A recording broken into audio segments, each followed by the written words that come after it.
as we enter the new year, there's always the feeling that something new and something different needs to be done. There's always that feeling that something has to be changed, that something has to be become different, something has to become better, something has to be left, something has to be renewed, right? We want new bodies, new minds, new homes, everything we want refreshed. And then after a few days, you realize that you get into the same routine that you were always doing, one that you were very comfortable doing. And that is perfectly okay. That is what is bound to happen. Instead of wiping the slate clean once a year, how about wiping the slate clean every night? Every night. Whatever has bothered you at night, just before you go to sleep, think about 2 or 3 things that you'd like to discard, put away in the basket. And 2 or 3 things that you'd like to begin afresh. This is a daily activity. The problem is, we never examine our lives. We just go through it. We go through it. The stress accumulates. We don't realize. We fall sick. We're doing all these kinds of things because of a lack of reflection. Once a year on New Year's Eve, you decide that, okay, I'm going to exercise. Definitely. That's definitely. I'm going to diet. Okay, that's another one that's on that. I'm going to travel. Okay, all these big lofty ideas we have. And then we stay up so late on New Year's Eve and we drink so much and eat so much. You don't wake up fresh. You wake up feeling miserable with a headache. And that is the start to your new year. Is that how you want to live your life? Yeah. To begin each day feeling lousy, headache, stomach feeling funny, feeling bloated from what you've eaten the night before? No. New Year's Eve should be spent like any other day. Go to sleep the time you go to sleep. Wake up in the morning, get up fresh, drink a glass of water, go and use the bathroom, brush your teeth, cleanse yourself, sit down and do your breathing and meditation. And then everything goes fine. On New Year's Eve, on New Year's Day, whether I do it on any other day or not, I make sure I begin the year with breathing and meditation. Because that is what is going to set the tone for the year. We have so many doctors. We have so many doctor's appointments. You were just talking about that. How beginning of the year, you have to set your doctor's appointments, find out this, your blood pressure is high, your sugar is not doing well, your cholesterol is like that, your hip is hurting. So many things. But there is a master computer that is got super intelligence that is in your power to control, that can set everything right. It has a reset button that you can push every single day. It does things with your body and with your mind that you are not aware of at the level of the mind. It is much deeper than that. You don't know what happens until you look at yourself many years later. You look at the way your skin is, how soft your skin is. Is your skin glowing? Are you filled with wrinkles? Are your worry lines so deeply etched? Can you walk? Can you get up in the morning feeling like, today I can do so many different things? See, that's the excitement that I want you to bring, not just for this year, but to every single day. That you wake up in the morning feeling today is the day. Today is the day when I get to do whatever I get to do. Not a grand list. Not a grand list. If you take care of your body and your mind in very simple ways, it will take care of you. If we abuse our bodies and we abuse our minds, it has its usual reaction. If all the time you're listening to, say, social media or TV or news or talking on the phone, all the time there's this communication all the time. Boom, boom, boom, boom, boom. So many messages coming in all the time. If that is the case, then there's no time, there's no space to just relax. Because it is only when you pause and you reflect that you realize that you need to make certain changes. If you keep going on autopilot, you'll keep going. I mean, I have been using whatever I use in my kitchen. I have cutting boards and I've been adding to it. One was brown, then there was one red, then I've got a green, then I've got a small apple. I've just been buying random things. And when I came back, I just felt my daughter's cutting boards are wooden, they are unmarked, they have no marks and scratches and stains on them. And I looked it up and I saw that when you use things for a very long time, that it collects mold and bacteria. And I'm like, you know what?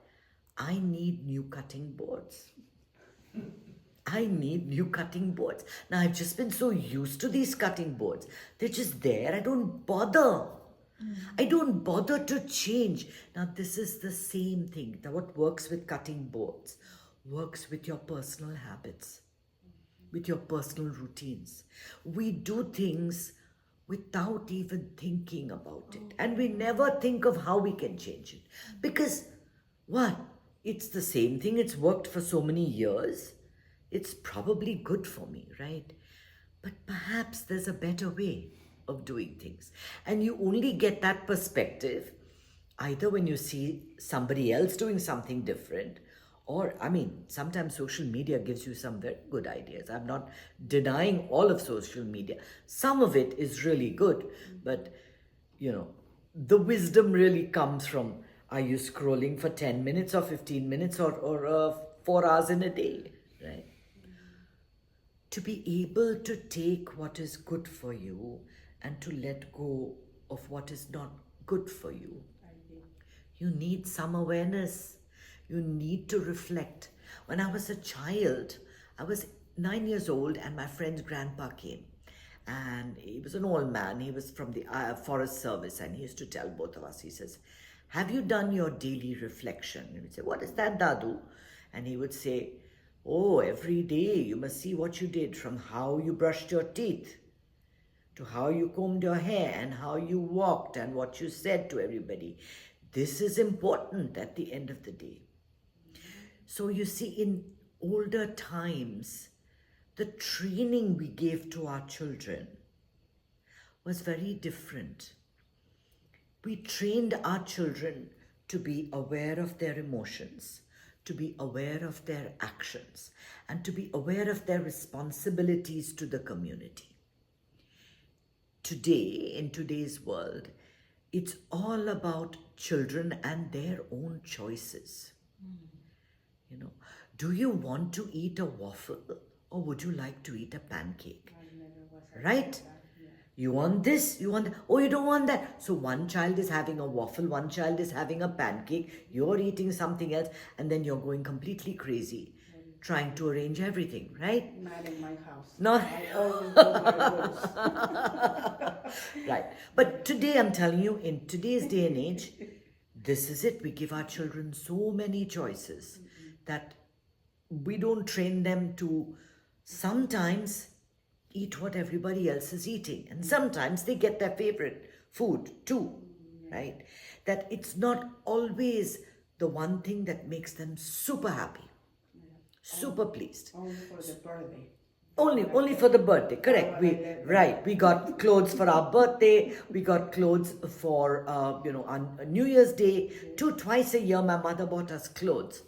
But today, every time the children go to the supermarket, they're buying something for themselves, right? So we're teaching our children a lot about things that are there to please themselves, but we don't teach them how to manage their emotions. We don't teach them how to handle we teach them to tie their shoelaces. We teach them what is A plus B plus C in chemistry. We teach them all the different subjects. We teach them to be engineers and doctors and all of them. But we don't teach them to be polite and nice to one another, to be kind to themselves and to everybody else. We don't teach them to have routines that make them content and happy. We teach them to seek pleasure. Oh, go for the ball game, buy $400 tickets to see Miami Dolphins or the Michigan game or whatever. We teach them to, spend a lot of money, go on a nice vacation. You deserve it. But what everybody really deserves at the end of the day is a feeling of being content. And if you don't have activities in your day that don't necessarily need to be super happy activities that give you tons of pleasure. So it's not like eating chocolates all day, but it's like doing things that may be repetitive, that may be boring, but that make you happy. And I always come back to the same thing. Ironing does it for me. Certain activities that we do in our day, we do these routines every day, and they make us go into a place of contentment, of happiness. And that contentment and happiness releases the serotonin. That's the well-being hormone in our body. More than anything, everybody wants to be happy, but just don't know how. It's a chasing after what can I change. If I have a slimmer body, will I be happy? If I do some surgery to myself, will I be happy? If I control my knee pain, can I be happy? Can you live with the knee pain and still be happy? Can you live with the over-proportioned body and still be happy? Or the under-proportioned body and still be happy? Can you live with the wrinkles and the double chin and whatever else you have and still be happy? It's okay. It is what it is. The thing is, we always are looking to change, and this is more so in the beginning of the year. You'll find every gym is packed in the beginning of the year. A lot of good intentions. Unfortunately, going to the gym is not going to solve any of your problems, because most of your problems are with your mind, not with your body.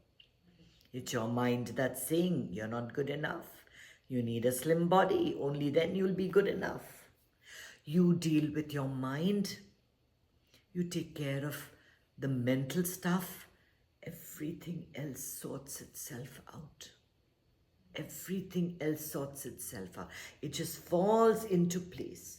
The objection to your day,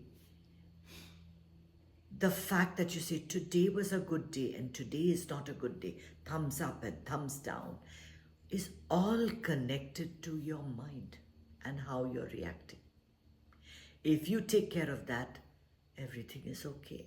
One day the knee hurts, one day the head hurts, one day the hair is white, one day the hair falls down, one day the hair grows. One day the kids are rude, one day the kids are hugging you. You let everything else decide whether today is going to be the day. With that goal, Laura, today, can you be a happy person? Can you bring that smile to your face and say, it's okay, it's going to come, it's going to go? I try. I know. That's it. Do it. The trying is not it. Do it. Do it. You gotta do it. It's like, I know it, I went, in Art of Living, they always say, try to give me a cell phone. You can't try to give me so when someone tells me, I'll try to make the class, it basically means I'm not coming. You either make the class or you don't make the class. You make a commitment.